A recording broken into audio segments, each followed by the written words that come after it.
Aloha, blessed Easter. I am Sister Starchild, and it is a beautiful day. Excuse all my crazy makeup. I had a photo shoot earlier, which was an Easter gift to remember this is my season. And sometimes I feel that Easter is my reason for being here. I was actually born on the eve of Easter, right after Friday the 13th. And Easter is always a time that a lot comes alive for me, especially with the story of Mary Magdalene and Yeshua. But this time today, in the energy of resurrection, what are you resurrecting from? Wow, we've all been through a lot these past many years. This year alone already, we're 4 months in. Can you believe it? And look how much has happened in your life, in our lives, in the world. And what I want to talk about specifically is the divine feminine aspect of Christianity, of Christ, and some musings I have, intuitions, insights that I believe. First, I want to hold an observance for Palestine. On this holy day, there is bombing still. On Christmas, there was bombing. Every day there's been bombing in Palestine, the lands where Yeshua was born. And I truly believe that what's happening now, this is my intuition, is much like when they went through and murdered all the firstborns, looking for the Messiah to try and cut out the possibility of a Messiah before he came. I believe the reason that they're killing, massacring everyone there, every woman and baby even, is because they know the Christ is alive and living and more coming. Because when Jesus said he's coming back, it didn't mean I'm coming back in like my physical form. The Christ, the divine feminine Christ, is now rising in this time. This is a time for the women to stand up in our truth and be counted, be heard, be seen, be witness, be equal. Because I feel they are massacring in those lands because they know that they need to cut out the lineage of Yeshua and Magdalene. And that's what I feel as part of it. And I know nothing is ever as it appears. And there's always more than meets the eye. But I wanted to share that. And also this. The Magdalene egg. Mary Magdalene was the one who discovered Jesus had resurrected in the tomb. And so therefore she was asked to testify in the courts for Tiberius Caesar. And in her hand she held an egg. It would have been white or brown. That one has some shells on it. Let me show you this one. They all got shells because I ate one. Oh, and this one has a petal. So she held an egg in her hand. And she was doing her best to teach about the body and the resurrection. And whoever she was before, who was the one in charge of the proceedings, said, no more could a body resurrect than that egg in your hand turn red. All of a sudden, the egg in her hand turned red. Many believe that that was, in fact, to be counted, I feel, as Mary Magdalene's very first sermon. Because back then, women were not considered teachers. They were not considered to be allowed to be leading any religious or spiritual anything. But Mary Magdalene did, after the resurrection, after Christ's final teachings, which is in the Gospel of Mary Magdalene. There's many copies of it. I've got many right here. in the Gospel of Magdalene, which is what I study, all the apostles were gathered for a last time together. And in the Gospel of Mary, they speak about it, where Peter asks for her to share the teachings that they have not heard yet, because Mary was receiving teachings from the resurrected Christ. From the resurrected Christ. And they all had a fit during this. And I go into depth about this in my mystery school, number 1. There is a lengthy teaching on the gospel. I'm not going to do all that now, but please do feel free to check it out. It's a wonderful teaching and also a great story about the goddess Thecla. But anyways, what happens in this portion of the Gospel of Mary, when Peter asks her to share what Christ has shared with her, there were bizarre teachings, nothing like they had heard.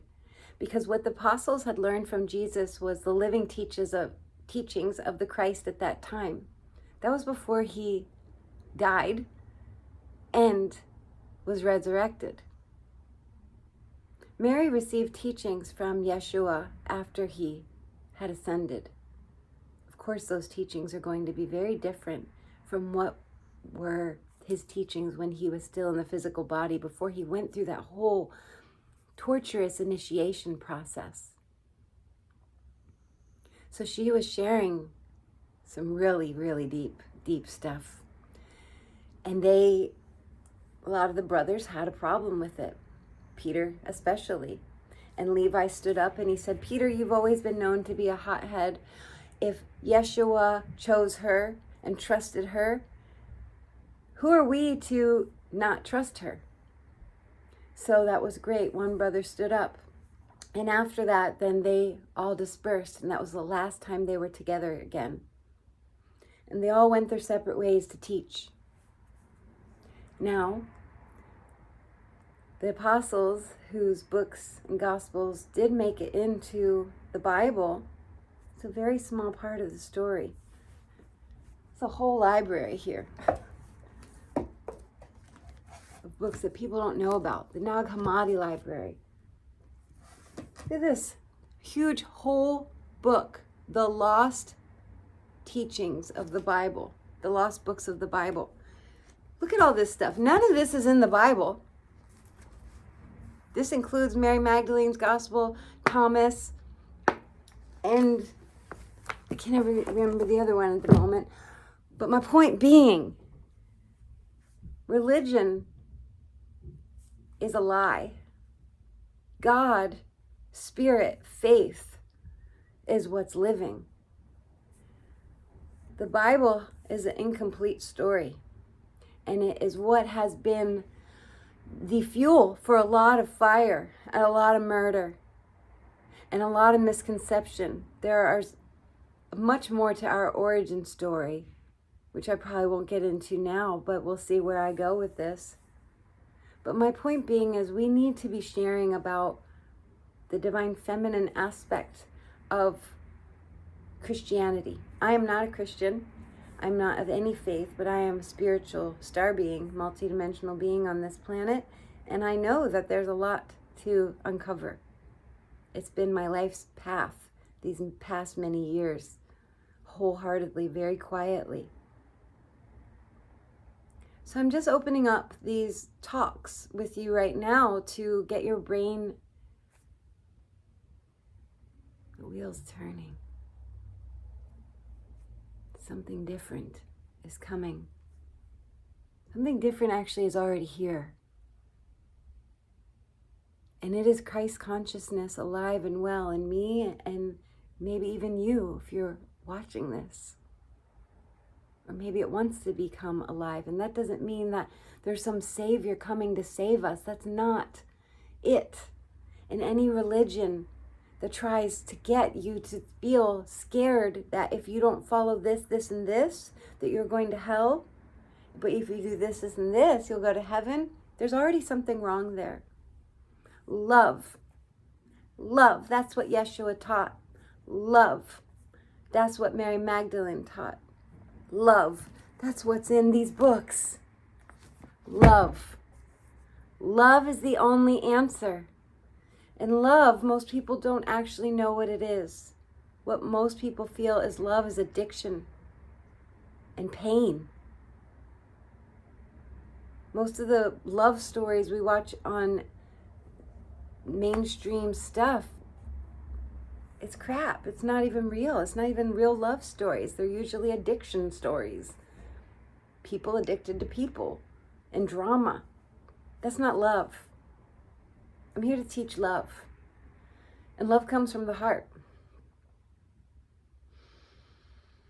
Love comes when we take a moment to pause, to breathe, to feel from this space in our chest, in our beautiful body that we have here. And I pray for you on this Easter that if you're uncertain, if you're scared, if you feel like giving up,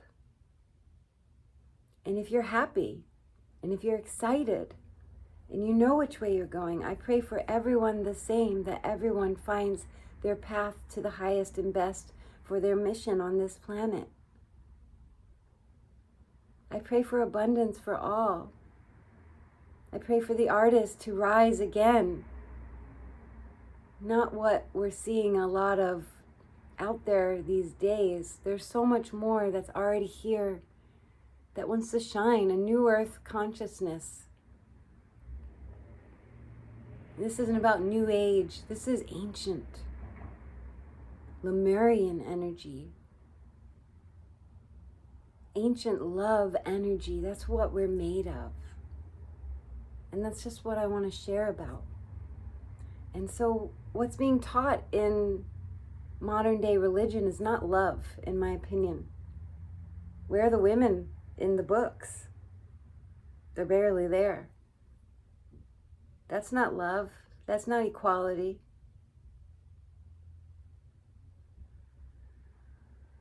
There's a lot of agendas at play. And one thing that Christ does say in the Magdalene Gospel, he specifically says, be wary of anybody trying to tell you to look over here or look over there.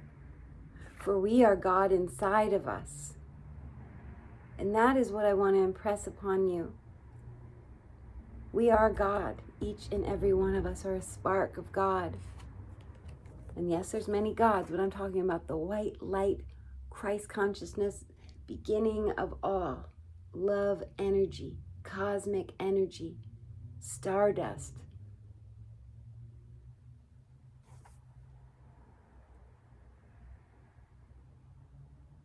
So Jesus says in here, Yeshua, I like to use Yeshua because I won't get into all that, but Yeshua says in here also, beware of anyone trying to create new laws and put laws upon you.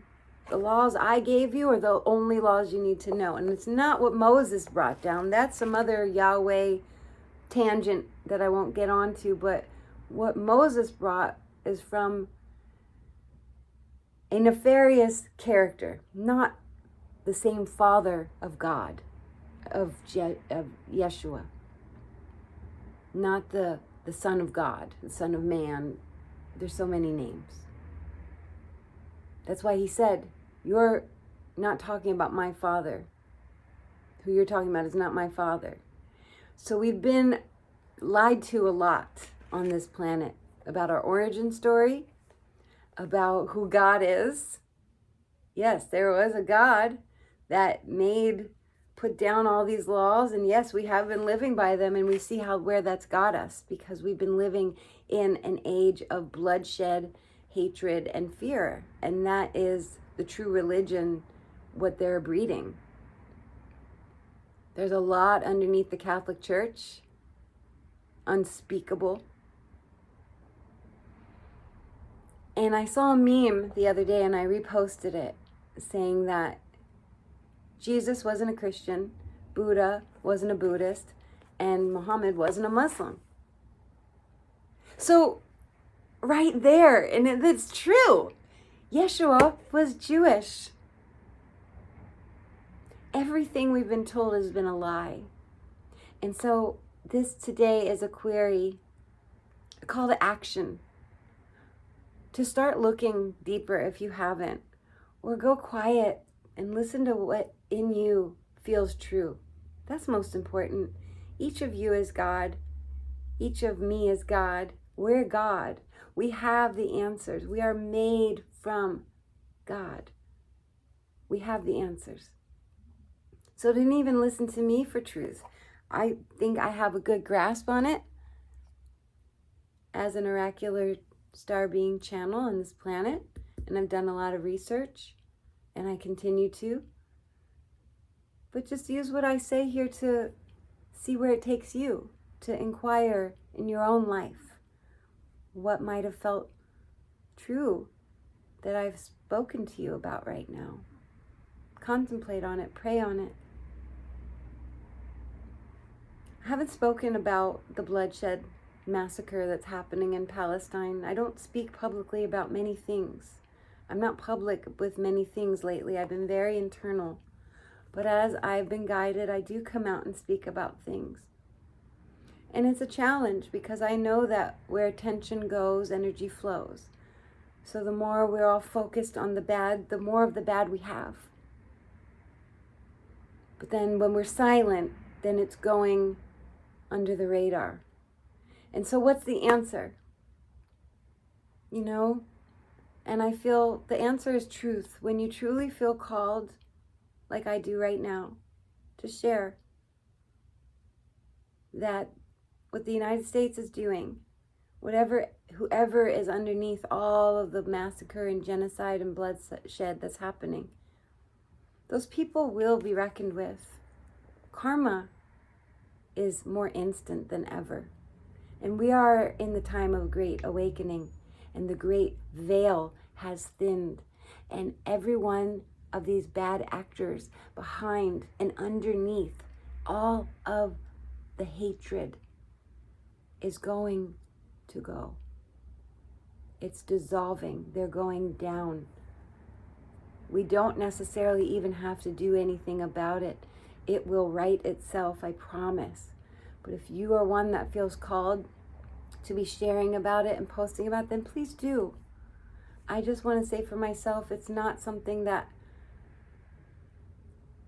I can focus on a lot.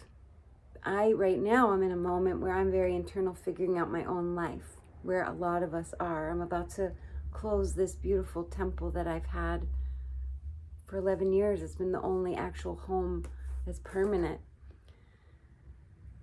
So I'm just sharing that there's a lot of people who are very judgmental, and this is the last thing I'm going to share, of those who aren't speaking out. We can't all be speaking about everything all the time. There's a lot of us that are needing to be very internal because we have a big mission that's coming up. And for those of you that are out there sharing the truth, posting about the genocide, posting about all the things that we need to know about, and that's your mission and that's your call, I want to thank you. Because it does help. But please be kind and not judgmental to people who aren't speaking, because it might not be our call or yet. I really feel that I'm being prepared very, very quietly and carefully. And this is a time I'm going very slow and really listening and feeling my way through, because my time that I'm meant to be really in action is coming, and I need to be prepared. So I can't show up to that moment, to that job, exhausted, because I'm talking about things that aren't for me. But today, this is something I really wanted to share, some of my beliefs. And to honor Mary Magdalene, because Easter was the day she stepped into her resurrected place amongst the apostles. She is the apostle to apostles. The Catholic Church, thankfully, did finally recognize her and even made her a saint. Nobody really heard about that, though, but it's true. Still the old prostitute rumors, which isn't also true. But the day of the resurrection is the day that Mary Magdalene stood up. And she rose also that day into her next level as teacher, as Christed angelic being, woman on this planet. So I invite you to rise. And if you don't know what you're rising up for yet, rise for you. Because we need you at your best. We each need to be at our best right now. The most open-hearted, the most loving, the most kind, the most stress-free, at ease, deep breathing. Because it's a lot of intense energy out there. And it wants to bring you down with it. But there's a whole new world that's already here, I'm telling you. That is not what's on the news. That is not the real icky parts that are happening. It's true. I'm not denying any horrible things are still happening on this planet. It's still clearing. But I promise you it will clear. Please believe that if you're watching this, you are a light warrior, a light worker, a light walker, a love worker, a love walker, whatever you want to call yourself. And if you don't know it yet, pray on it. Because we're all here to really be the change that we wish to see and lead by example. And that's what Mary Magdalene did. That's what Yeshua did. That's what Christ consciousness is about. And I want to thank you so much for watching this video. Many blessings to you. May you please remember to take slow, deep breaths into your belly and release. Releasing sound helps get the energy out of you. And please come from your heart in every way possible. Everyone's going through a lot, even if they don't seem they are. And if they're not, they might just be about to. We don't know. This is a great time of change where a lot of people are leaving the planet. A lot of our family, a lot of our friends of all ages. So it's time to be mindful. Be kind and considerate and loving beings. And really do what's best for you. To resurrect yourself into the next level of your life. To not engage in drama that's going to keep you in the old. Go forward, please, with love. Peace be with you.